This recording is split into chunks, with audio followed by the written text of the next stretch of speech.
Folla ta' aktar minn 40,000 ruħ inġabret fuq il-fosos tal-Furjana biex issegwi l-artisti li ħadu sehem din is-sena fl-Isle of MTV.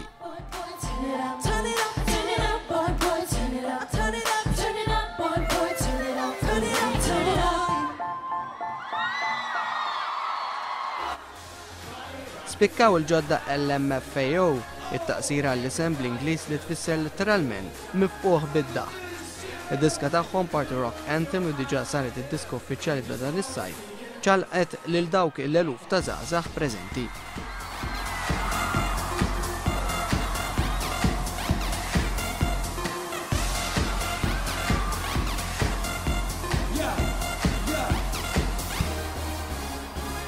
Minnati għaw Snoop Dogg li beda mill-kontroversja sa minn meta wasal pajjiżna ħalla lill-udjenza tistenna l-aktar minn sija.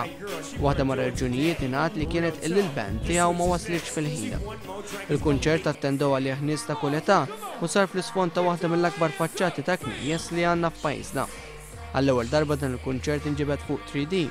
L-aċċess għal mezzi tax-xandir kien aktar limitat mis-soltu u l-istazzjoni televiżivi ma tħallewx jiffilmjaw kif kien jiġri s-soltu.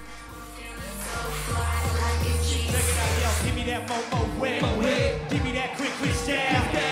Ladies love my style, at my table getting wild. Matul l-Isle of MTV ta' din is-sena membri tal-Inspire ġabru donazzjonijiet minn dawk preżenti biex tkompli l-ħidba tagħhom ma' persuni b'diżabilità.